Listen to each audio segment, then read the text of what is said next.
অনেক দিন থেকেই আমার একটা পাহাড় কেনার শখ, কিন্তু পাহাড় কে বিক্রি করে তা জানি না।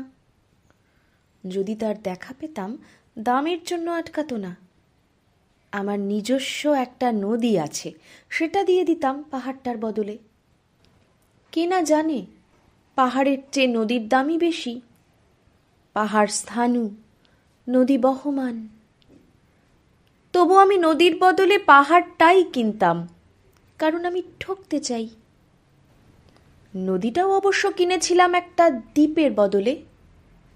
ছেলেবেলায় আমার বেশ ছোট্ট খাট্ট ছিমছাম একটা দ্বীপ ছিল, সেখানে অসংখ্য প্রজাপতি।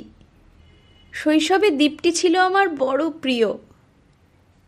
আমার যৌবনে দ্বীপটি আমার কাছে মাপে ছোট লাগলো। প্রবহমান ছিপছিপে তন্বী নদীটি বেশ পছন্দ হলো আমার।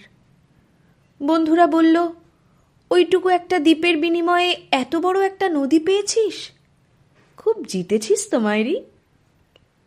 তখন জয়ের আনন্দে আমি বিহ্বল হতাম। তখন সত্যি আমি ভালোবাসতাম নদীটিকে। নদী আমার অনেক প্রশ্নের উত্তর দিত, যেমন, বলো তো আজ সন্ধেবেলা বৃষ্টি হবে কিনা। সে বলতো, আজ এখানে দক্ষিণে গরম হাওয়া, শুধু একটি ছোট্ট দ্বীপে বৃষ্টি। সে কি প্রবল বৃষ্টি, যেন একটা উৎসব। আমি সেই দ্বীপে আর যেতে পারি না। সে জানতো, সবাই জানে, শৈশবে আর ফেরা যায় না। এখন আমি একটা পাহাড় কিনতে চাই। সেই পাহাড়ের পায়ের কাছে থাকবে গহন অরণ্য। আমি সেই অরণ্য পার হয়ে যাব, তারপর শুধু রুক্ষ কঠিন পাহাড়। একেবারে চূড়ায় মাথার খুব কাছে আকাশ, নিচে বিপুলা পৃথিবী, চরাচরে তীব্র নির্জনতা। আমার কণ্ঠস্বর সেখানে কেউ শুনতে পাবে না।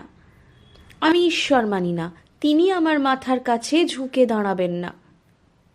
আমি শুধু 10 দিককে উদ্দেশ্য করে বলবো, প্রত্যেক মানুষই অহংকারী।